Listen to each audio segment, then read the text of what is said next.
if we want to.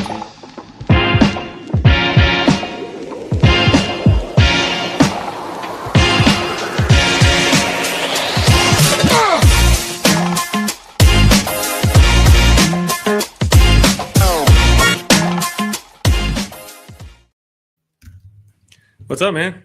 Hello, how are you? I'm doing good. There, I sent out the link before I forget. Oh, nice. How's it going?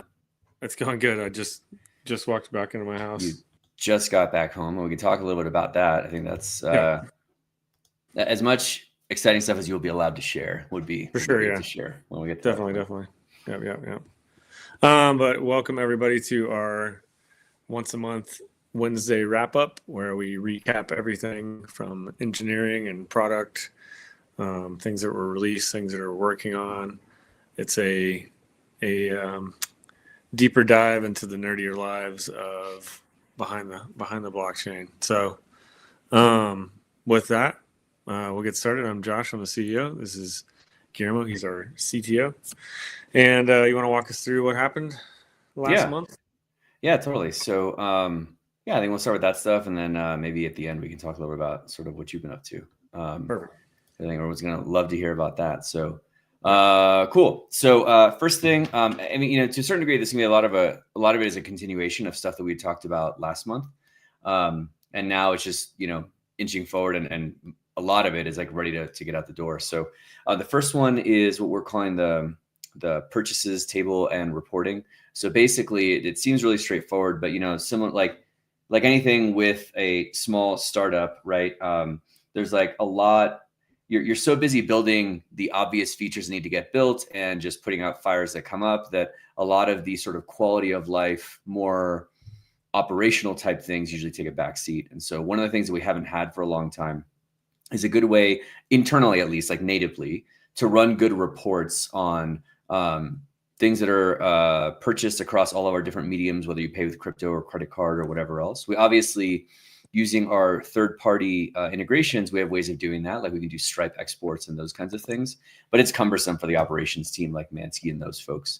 So one of the things that we've been working on, which is now in testing, is what we're calling that purchases table and the reports for that. So the cool thing about that is that what we're doing now is we're starting to collect every purchase event that happens, no matter how anybody pays for it, whether it's with a native cryptocurrency or with a credit card. And then on the back end of that, Mansky and his team can then run reports per campaign of how many things were sold, how much came in, was it purchased with crypto or with credit cards or whatever else. Not super exciting or sexy on its own, but what it does do is it unlocks the ability for us to add credit card payments to creator portal campaigns. So I know we talked about this a little bit last month and folks are really excited about it. We've had a couple of iterations of it internally, and it is now in Nacho's hands, and being the dream killer that he is kind of made up a list of stuff that needs to get fixed, but that is in final testing right now and will be handed off to Mansky's team probably this week. And then from there, I would expect this month we should be able to get credit card payments turned on for Creator Portal. So that's a good one.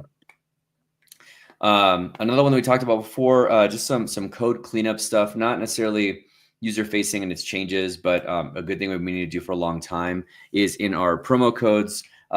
When we moved to, trying to think of like when it was that we had completely redone this. We'd recently redone it for, what was it? Oh, so for send to a friend, when we did the code that way, we kind of redid, we utilized under the hood from the server side, our promo code redemption process. But for the UI for send to a friend, we basically rewrote all of that. And so our lead front-end developer asked me like, hey, when things kind of slowed down a little bit leading up to the holidays, he's like, hey, can I just also take a minute to refactor our promo code process to use the same kind of flow that he built for the send to a friend?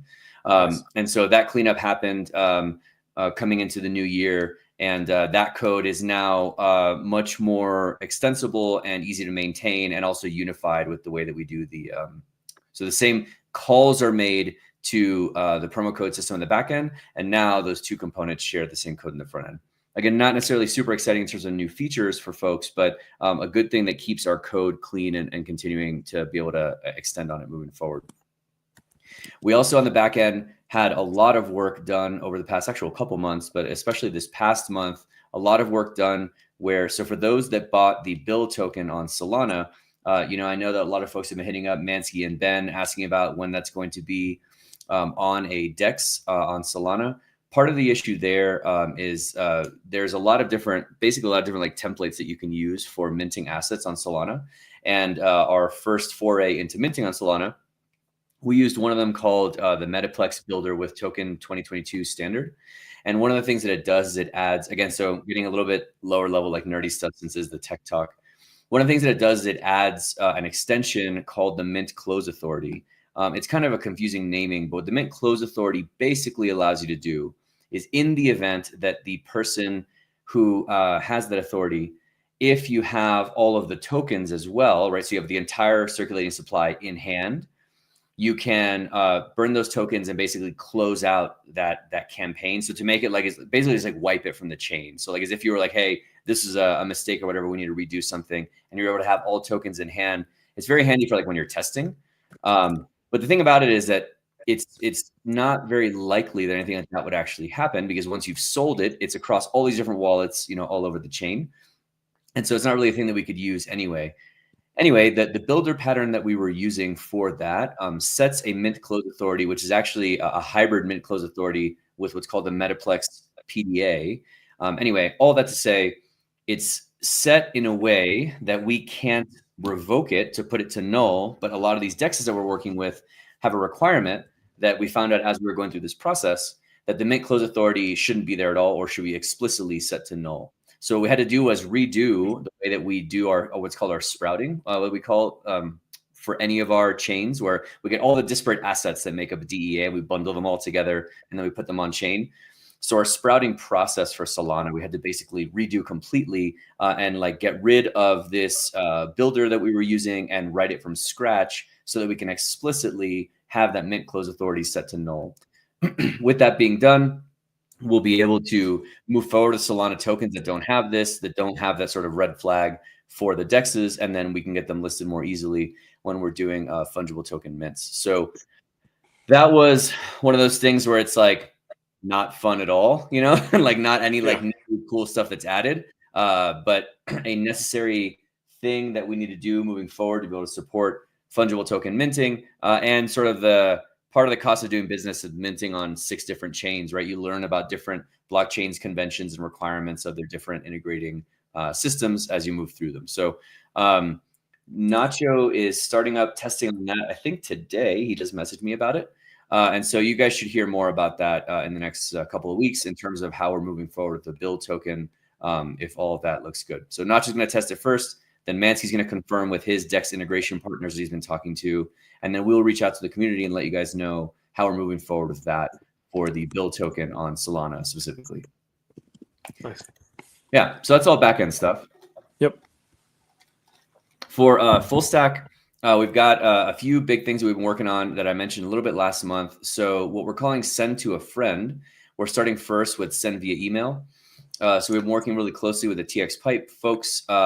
And that actually in our last round of testing that Nacho was doing, all of his test transactions went through successfully. Actually, so here's an update for you. Nacho's last round of testing, all test transactions went through successfully. So like 100% success rate there. Nice. TX Pipe's been working with us really well in terms of like we give them feedback on, hey, we saw this thing. Hey, can you fix it for the backend work that they're doing at TX3?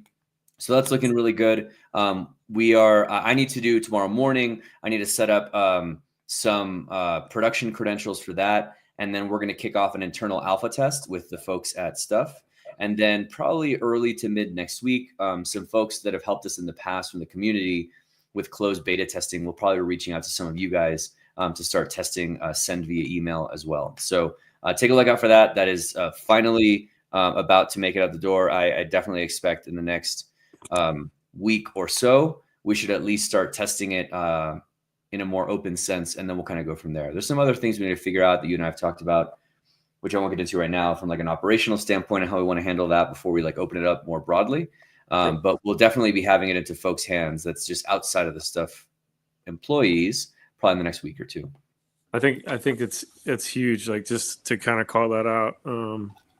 So this is something that we've talked about for quite a while and have, slowly been kind of building in the background, but really like enabling these social tools, right? So, if you think about like at least some of the way that I arrived at even why we should do this, right? It's like if we look at what happened with Discord, and everybody being able to circle up around particular projects, right? And that explosion of like social interactivity, even with our Discord, right? And that's that same kind of concept, but like applying that towards digital media. And so these are the first steps, right? Of a, not to say we're necessarily transitioning into a social network, but adding like social tools on top of media, right? So such that we end up with different type of social media where people are gathered around different creators and different content that they follow, they interact with in a similar way that sort of happened on the Discord side, right? But from our version of that is to do that around media. So having the ability to have a public profile, the ability to which gives us kind of all the standard stuff with my bio, my social links, all those sorts of things, being able to display the content that I have, being able to find other users to follow them. They can follow me.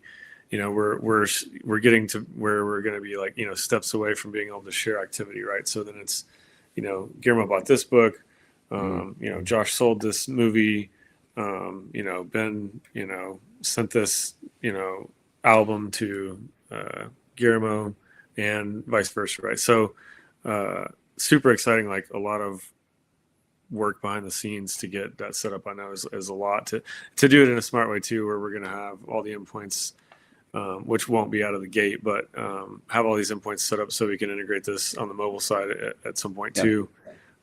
It's a lot of infrastructure, and I think is going to, especially for a lot of these creators that, and I know in particular, there's been quite a few on the book side that are, they're doing Zooms or they're doing their own kind of Discords, but there's no real way to, to coalesce that. So, which I know we're several steps out, or from doing that at a on an asset or project basis. But getting this basic friend structure in place was sort of the prerequisite to get to that point where we can say, okay, we do have usernames, we have the concept of like a person in their profile, and I can see other people, and now we'll be able to move down the path of now I could have social interactivity with other people around media. Yeah, 100%. And you actually beat me to it, because public profile was the next thing I was about to talk about. But like the idea with send an asset, and maybe I'll take a step back because I've been used to talking it for so long. Let's sort of talk about what the actual feature is, right? So when we call it send to a friend, and what we're starting is send via email, is that the whole idea is it extends on what we've been building for a long time of being able to have folks come onto the platform that have little to no Web3 knowledge at all. And what they want is like a Web2 experience to be able to consume and own their media, right? So what the first iteration of send to a friend with send via email gives us is the ability where if you have, for example, like how Ben always says, hey, if you can send me something from your Amazon bookshelf, I'll give you $1,000, right? So just the simple idea of I've read this book, I'm done reading it, I think Josh would like it. And then if Josh doesn't have an account, I can literally just put in Josh's email address, and Josh gets an email saying, hey, Guillermo sent you this book. He clicks on it. It gets him to create an account. And then when he does, when his bookshelf renders, the book that I sent him is right there. So that sort of then, to your point, brings people into the system in a frictionless Web 2 way that they can now start interacting with their assets and owning them in that way. And that alone, I think, is really exciting. Like I'm really looking forward to sending that to like family members and things like that. Then extending on that, all the stuff that you were saying when it comes to the actual continued interactivity of, if someone's come onto the platform, how do they continue interacting? The next thing that we're about to roll out, which is actually that I think we're going to probably get to Nacho. I'm really hoping to get to him this week, but not early next week, because we've already done a soft launch and it's kind of there, but we've been adding several features over the past couple of weeks, is public profile, which I know folks have heard me talk about a lot. But the couple last things that we're adding to public profile that Josh was mentioning is on your profile, you can now show your entire bookshelf. So folks can see all of your stuff that you have. You can also hide that if you'd like, but I think it's kind of cool to be able to show your whole collection in one place. And then similar to Twitter or X, you'll have the ability from someone's profile to follow that person. And then on their profile, you can see who they're following and who's following them, right? And so then now, if you think about it, so a couple of things that happen there, right? I can go to Josh's profile. I can see who Josh is following. Then from there, like from that followers list, I say, oh, he's following Ben. I can click on Ben. Now it opens up Ben's profile. I can see who Ben's following. And you can kind of sort of like chain through this way of how people are connected on the Stuff platform.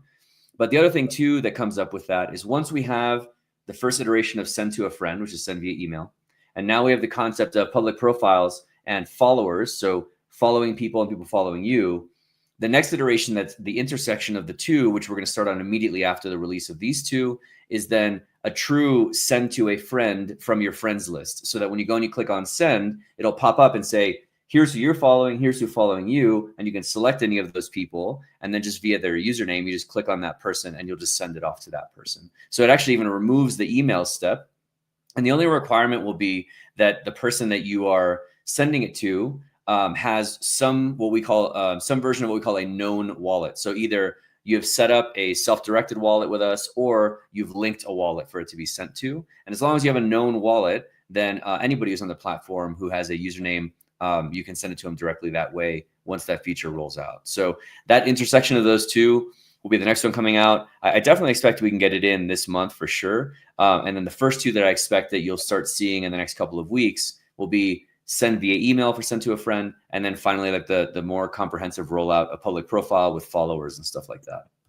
So yeah, so to your point, I mean, there's a lot of cool stuff that can come from that. And then I think it just removes, even for people that are Web3 native, starts removing a lot of different friction points in terms of moving stuff around, where it's like, hey, I just finished this. I pull up my followers list. I'm like, hey, I'm going to fire this one off to Nacho, and like, okay, now I'm going to fire this one off to Ben. And it saves that step of you getting in your email and doing the whole thing. That's great for onboarding people who are not in the platform. But once they're in, this just makes it like a one-click thing where you just fire it off to whoever, right? So yeah, really, really exciting stuff there. So anyway, with coming off the new year and stuff like that, that's the main stuff. I mean, it's unfortunate. Some of these things too, where it's like those two things have been working on for a while. They're nearly at the door. The Solana minting thing took a ton of time to rewrite all of those contracts. So sometimes there's a couple of bullet points take up a lot of time for the development team. But that's the main stuff we've been working on in January. Separately, you and I have been having a lot of conversations about some really cool, very, very potentially industry-wide exciting things that you've been working on and talking to. I don't know how much you can share, but I thought it'd be cool if whatever you're able to discuss about sort of your trip and where you were and what you were doing. I'll leave it up to you and how much you can talk about. But it's I will say before Josh says anything, it's super, super cool. So no matter how much you can share, trust me, however excited you are, it's not excited enough. But I don't know how much you can actually tell. So anyway. Yeah, I mean, some of it, we can't talk about in depth because there's non-disclosures in place. But yeah, we just, Ben and I just got back from a couple days in Nashville, working on a very, very large deal that I think will be, it's going exceptionally well. So, TBD on exactly when we can announce the exact details of all that, but it's pretty massive. So, we've been taking a lot of meetings, lots of meetings with labels, with publishing stuff, with some actual blockchains, a couple of different blockchains. Some of the larger things in the music are potentially really, really big. They're I think what's sort of happening to us on the business side too is, I think at a greater scale, something that's happening is just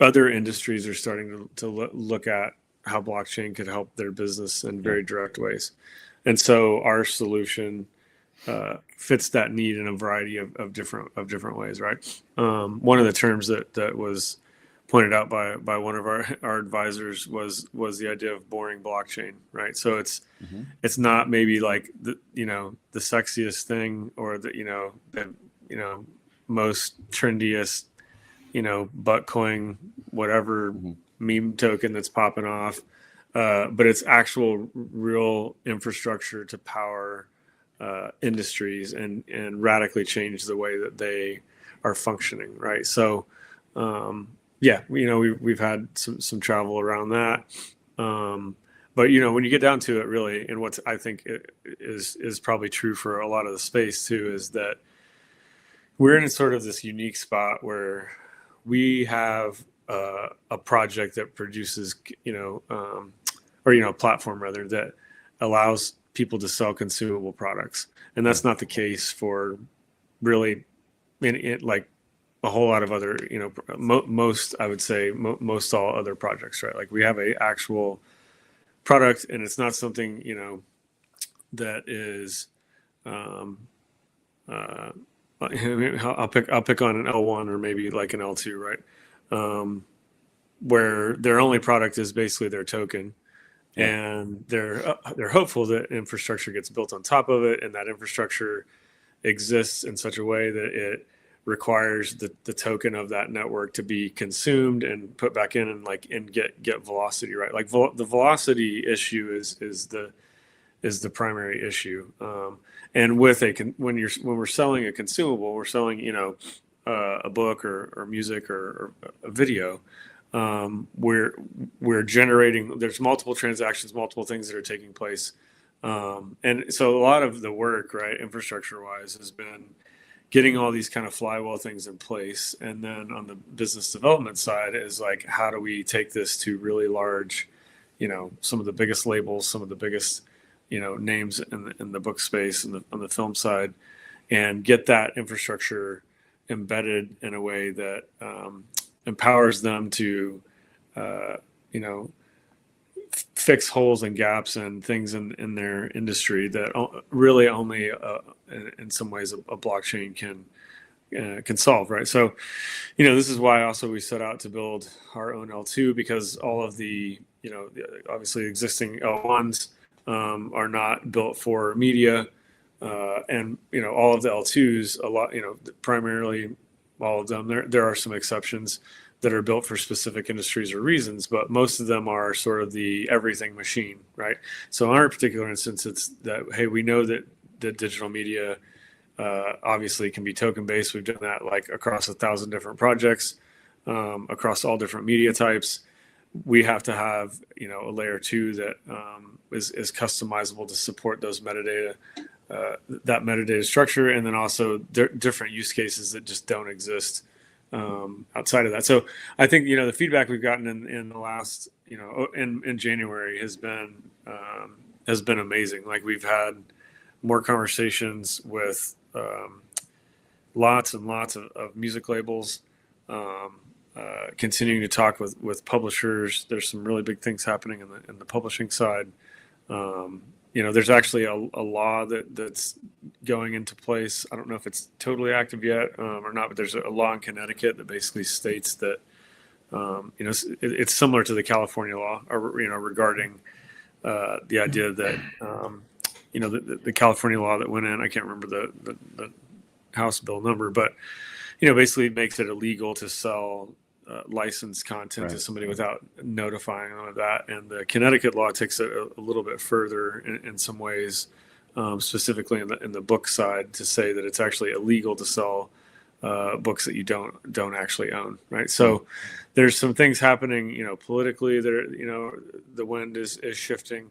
I think January is always good to get out of the holiday months and everybody getting back to business. So we're having a lot of conversations with interested, potentially interested investors. Although we've kept our investor pool pretty small and tightly centered around very strategic investors. In case anybody doesn't know, that's Mark Cuban, Ingram Content Group, the world's largest book distributor on the physical side.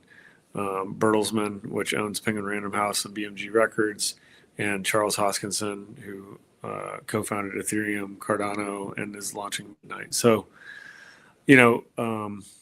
there's potential, conversations going on there where some of these things scale sort of in different ways, where they could be participatory from a investor standpoint and also a content and an infrastructure layer to power sort of large, very large scale things, right? So whereas a lot of the things that we've done have been like different test things. We've brought in some smaller labels. Like these are much bigger. Let's say more significant, larger kind of catalog things. And some of them I even would say like they're in digital media, but they're outside of maybe the things that people have traditionally thought about how we would use those things. So it's been very exciting. I think boring blockchain is going to play a big role, and I think a lot of people are seeing that now, right? It's like, I mean, you can only chase meme tokens so much, right? It is gambling, right? Poly markets and the stuff Coinbase is doing on the betting side is really the only other thing that's happening, right? And really, what you get down to is unless there's a reason for consumers to pump cash into the chain, you don't really see. Same thing with Bitcoin, right? Unless people are buying, unless entities and retirement plans and large things are buying Bitcoin, then there's no money pumping into the system. There's only money flowing out. And so, right. In our particular instance, and the way that we've laid it out too, is that is to get these flywheels turning. So we're capturing, with regard to our token, even right, is we're capturing a portion of that actual consumable product that's being sold to go back into to power the token, and then with the L2, like how we operate that with the token, in some unique ways, and it's exciting. It's fun to see it all come together. Probably one of the bigger announcements that was announced a couple days ago is with Galaxy Press, and I know Mansky and Sheila will be following up about a lot of that, but that's Galaxy Press is all of the L. Ron Hubbard stuff. So that's Battlefield Earth is the first book with a extremely well known legendary artist that some of that artwork's going to be included. And I honestly don't know all the details of it because there's so much stuff going on right now.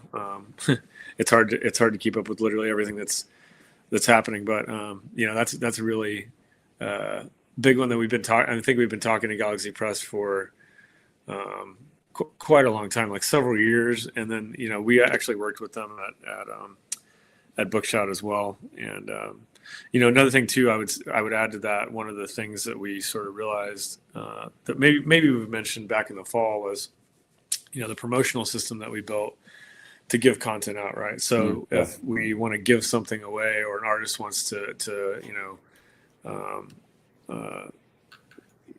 give out a free track, or we want to take something to a trade show, like the way that we use that promotional system can be used in a bulk distribution way as well, right? So from a larger scale kind of enterprise implementation of that. So there's some discussions going on with how we do that, and there's a big industry need, and there are some big kind of niche providers that do some of those things, and some of them are all of them are exceptionally Web 2 based right now, but also in that some of them are very insecure, and the way that content gets delivered for pre-release copies to look at things and write reviews can be potentially very dangerous. And there's been some different ways where people try to watermark them and those types of things, but obviously in our system it's much more protected, right? So there's some bigger kind of infrastructure conversations going on around that as well.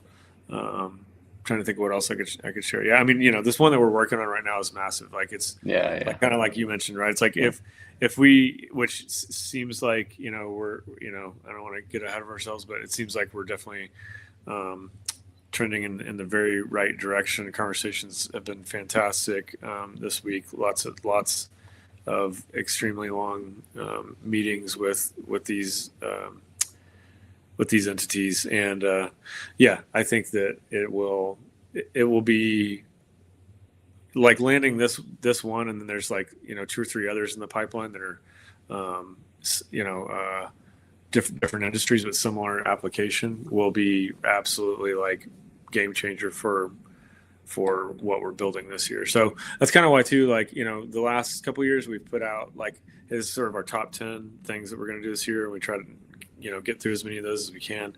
We haven't done that yet because we've been going through a lot of these large, very large corporate planning meetings, and it very much will dictate what and how we grow and how the things that we build and implement this year. So I think it's super exciting because some of them are at a scale that I guess really when you get down to it, right, it really transitions us from startup / kind of small company to much more extremely long-term contracts that are going to add a layer of stability towards like us becoming like a real established like actual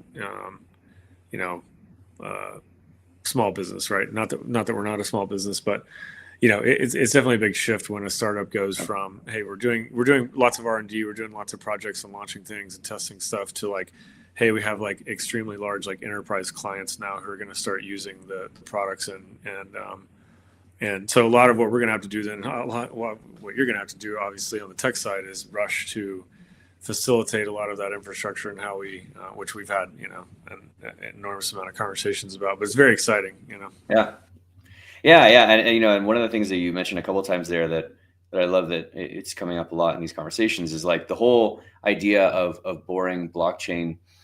It's funny, for years the way that I've been describing the industry that I work in when I'm talking to folks that are outside of this industry, right, is when I tell them like, oh, I'm a blockchain developer, and you kind of see like their face sort of like grimace a little bit. I'm like, well, to clarify, right, blockchain as a technology, I think, is truly a fascinating and revolutionary technology, which provides things like permissionless, trustless, decentralized, immutable value transfer, right? Yeah. And like things that just have never existed before, right? Yep. And now what that value is can be anything, but like the notion of being able to permissionlessly and without having to trust a middleman, send something somewhere and know that there's no single point of failure and it's decentralized, and that once it's on that ledger, it's immutable and can't be changed. That alone is a completely revolutionary concept in terms of how we move things around, the things that we own, right?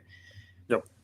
One application of blockchain that was the first sort of proof of concept that is what most people think of when they think about blockchain is cryptocurrency. But they're two different things, right? A cryptocurrency is an implementation of the features that a blockchain provides, and not the other way around, right? Yeah. And so that's where I think like a lot of times I try and like educate people in terms of like, oh yeah, you've heard of different cryptos and meme coins and all of these other things, but to a certain degree, it's sort of like any other emerging industry where that's the frothiest, most just like rapidly like rise and fall kind of iteration of it. Yeah. But once all that noise kind of gets washed away, what remains is this super interesting technology that provides characteristics that there's nothing like anywhere else in anything that humans have invented up till now, at least, in terms of how we move these kinds of things around. And so that's what I think is really cool about the conversations that we're having, the conversations that you guys have been having this past week is, okay, let's put all that noise aside with the signal to noise ratio. And what's left is this really strong foundation and these like really great foundational principles that you can actually build a really strong, decentralized global infrastructure on top of, right? And so, it's really, really cool. And it's interesting to see sort of the general population slowly coming to understand the difference between the two. I think we're still a while away from people truly getting it. And even then, we don't even need, I think the end game is we don't even need like the general populace to understand it. You just need enough forward-thinking large enterprise providers to understand the value of it, and then let them build the different assets on top that'll be moved around in this permissionless, trustless, decentralized, immutable way. And then the end consumer won't even know that they're using it. So it'll be like this whole joke of blockchain and crypto and how it's like it's a scam and it's a toy and it doesn't really do anything. And then one day they'll stop hearing about it and they won't even realize that they're all using it, right? Because it's just kind of powering it. So I don't know. It's very, very interesting, and I always like to make that distinction. And so I love that's sort of those conversations are coming up organically in what you guys are talking about, because I do truly think that That's exactly what it is. And it's the power of what a blockchain technology is, ignoring the sort of frivolousness of about idiosyncratic frivolousness of what a specific cryptocurrency can or cannot do. Right. So anyway. I mean, exactly right. Like honestly, I was, and I think Ben was too, like extremely shocked at how excited that this particular project that we're talking about, that they really deeply care about the decentralization of it and the immutability of it, and how that's been a problem in that particular industry. And yeah, and I think a unique thing about our platform too is that, which obviously there's always arguments going on around what is Bitcoin, or any cryptocurrency or meme token or whatever, like what's the real value of it, and there's nothing behind it, those sorts of things, other than like math and very sophisticated technology. But for whatever reason, like I recently in January, actually, I consumed just a tremendous amount of Warren Buffett video footage, and some of the stuff that he's written, a lot of like sort of diagnosis of how he formulates and drives value investing and those sorts of things. And some of the his counter arguments against crypto and Bitcoin, and Charlie Munger's stuff as well. And I think that what is interesting, and what I think will be interesting to guys like that, and why we're having this response from this corporate side, right? Because we're having meetings with people that are very much, I mean, these are massive corporations, but there's a difference in, I think, when you really get down to it, fundamentally saying, hey, this is, here's Bitcoin, and the argument of like what's really in it, and it's like, you can take the Michael Saylor route of like, oh, it's a store of energy. When you look at the Warren Buffetts and the kind of naysayer version of it, it's like, well, I can't do anything with it like I can with gold. Gold has an intrinsic value because it in itself can have industrial applications and use for electronics and this and that and all these sorts of things. But the things that we create, the inherent value is the actual media itself, right? So it is it is a actual thing. Like there is actual value because it is, we're using the blockchain to move these things around. And I think, I very much hope that kind of like you said, right? It's like, there probably will be people that will understand and like will realize, and it'll click, and they'll really understand like, oh, that is and I've had tons of conversations, as well as you probably have, like explaining to somebody like how we use the blockchain to move a book, and then through that they come to understand blockchain and Bitcoin and crypto and why there's value in these things, like intrinsic value that's higher. But yeah, I think it's very we're an interesting spot where we're having all these conversations with large corporations, and it's one of those things where it's like any startup, right? That typical kind of founder thing of like you hope you're not too early, and even if you're not too early, right, you hope that you can like weather the the ups and downs and the storms to get it to market, right? And that's sort of like been the phase that we've been in the last couple of years of just like rough market. It's like and I think we're getting to that point now where it's like big organizations are starting to have like a fundamental understanding of like, oh, like the files that we have could just like get deleted or go away, and like we have no way to, like they're just gone. And I think some of that realization of like, yeah, you should have like a perpetual way that these things, these assets are stored, and yeah, it's exciting. Like I think 2026 is going to be a very interesting, massive growth year for us, which is going to be great. Yeah, and that's the thing, is that like to your point, again, it goes to like the frivolity that people saw was because in this like revolutionary technology that is blockchain that allows you to move things around, the things that they've been seeing that's been moved around have been just trivial things that are nothing. It'll either just be like literally a token that's created out of thin air, or it'll just be like some JPEGs that were like auto-generated with like slightly different characteristics, right? And so again, there's a conflation between what you're moving and the medium that you're moving it through, right? And it kind of reminds me of like, if you remember, like for those of us that are old enough to remember, like when the internet first came out and email first came out, right? I remember a lot of conversations around like, well, what's the point of sending an email, right? It's just like and so it was a lot of times all of us that were playing with it, we're sending very like frivolous messages. You're sending it to your friend who's like your only other friend who's online, and you say hi or whatever, and like your message is completely pointless, right? But imagine that was having a frivolous, delivery on a very groundbreaking medium to send it through. And then now think about like how irreplaceable the concept of email is, and the kinds of like high quality, high sensitivity, high impact things that are moved over SMTP and like, email protocols, right?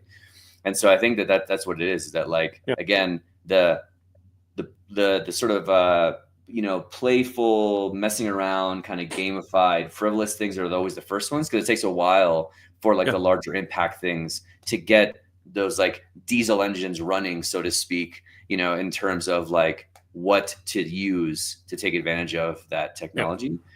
And so what you see first are all the bottle rockets that are flying out, and they just seem like just toys, right? But it's like, but if you can then start like really harnessing that technology, that's where it gets interesting. So I see a lot.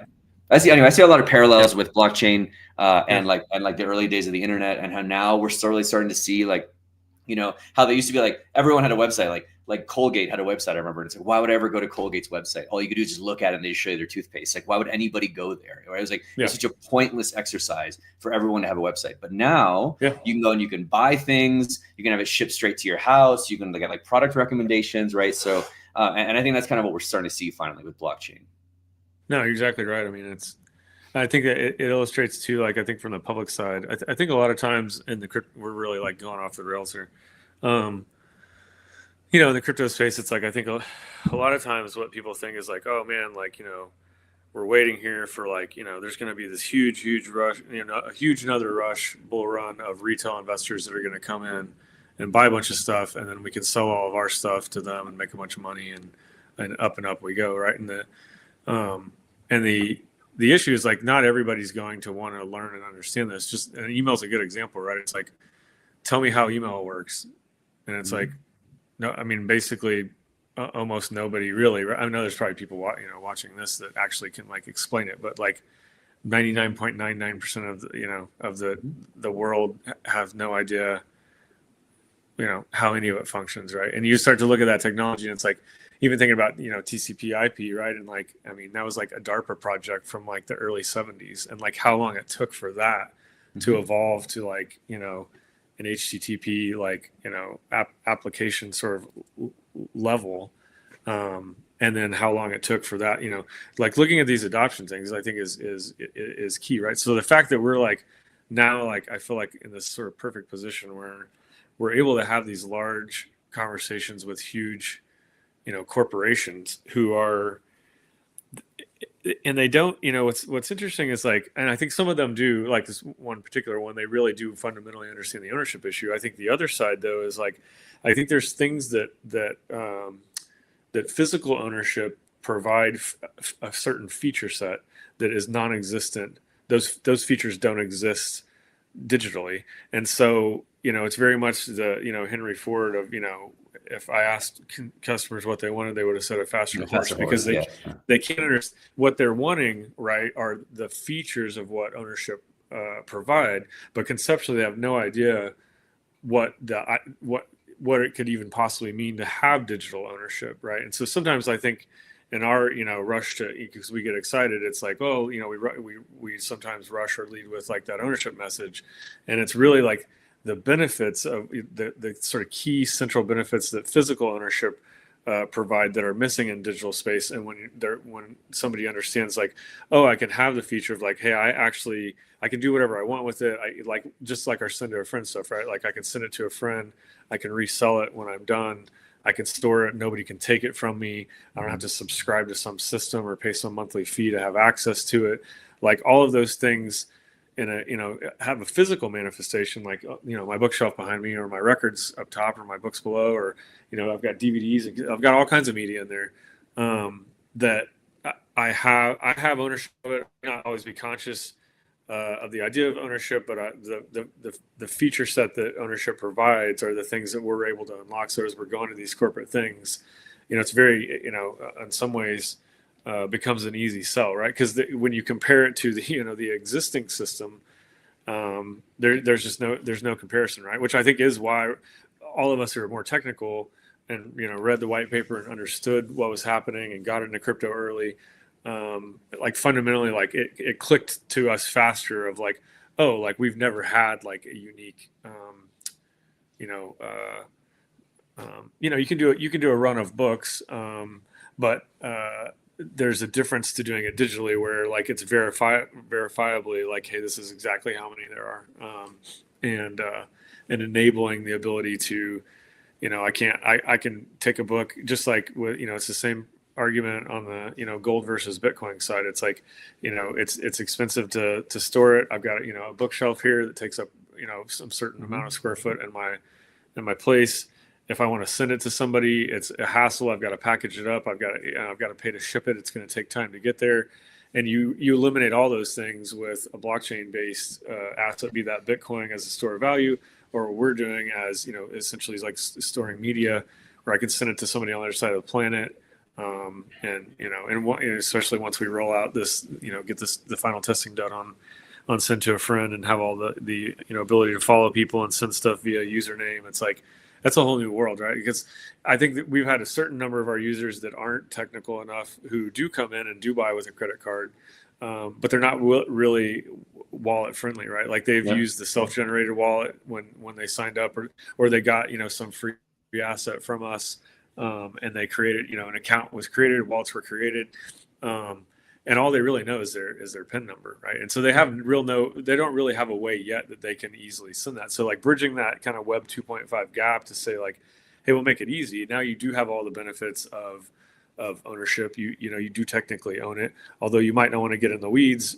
Just like I don't go in and set up my SMTP server for my email. Like I could do that, and the technical people will do that, and there will be the nerds of us in the room that are interested in like managing our wallets, but by far and away, it's why Coinbase is as big as it is, right? It's like I don't know my keys there, and most people just aren't going to be that technical. So meeting these corporations where they are, just say like, hey, we can build these solutions and these bridges, is going to be game changer for us. Like one of the things we're looking at, it's without saying too much, like it's literally it's thousands of of entities that all would be participatory in this this thing, right? So it's like the scale from going to where we are now is lots of R&D and like test projects to actual corporate enterprise implementation is like a light switch sort of moment. And with thousands of transactions happening every day, completely organically driven by an actual need to use the thing, right? Instead of like, a lot of times where you see like these sort of inorganic methods or things that are trying to be like pushed or whatever else, is the other way around. It's like, it is a pull, right? Versus trying to push it onto people. It is absolutely. A pull of like the nature of these industries that we're talking to, that we're looking to deploy to, like part of their business model, but the whole core part of their business model are sending things around, right? These assets, and so like they need that to happen. And so all of a sudden you have this like just ready to go, like organic on-chain activity, just because it's a nature of like, that's how that business operates, So, Anyway, we're coming up on an hour. I don't know if you want to wrap it up. We forgot to ask if anybody has a question.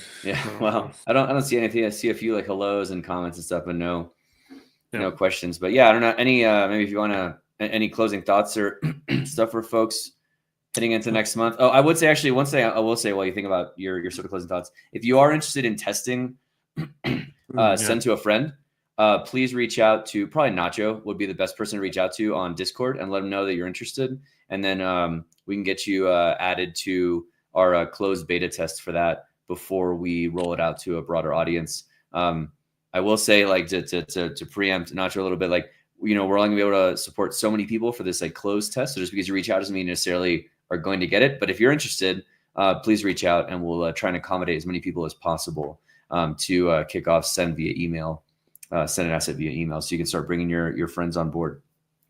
Yep, absolutely. There's one book we didn't talk about, the malt book, but that's for another time. Sounds good. It looks like the song team likes my husky in the back. Yeah. That's also my husky little like head thing with the ears that pop up. Oh, nice. Yeah. So good eye. Those are my little husky Easter eggs that I leave in the back on purpose. Collector items. Yeah. That's the one that has a tag on it that says Firth Edition. I mean, you are a part of the husky pool. That's true. That's true. I do run a rug pool. Yeah. All right. Yeah, I don't know that I have any closing thoughts. Just excited. Hope everybody has a great February, and thanks for jumping on and listening to us ramble. Yeah, we'll see you guys next time. Thanks, everyone. Bye, everybody.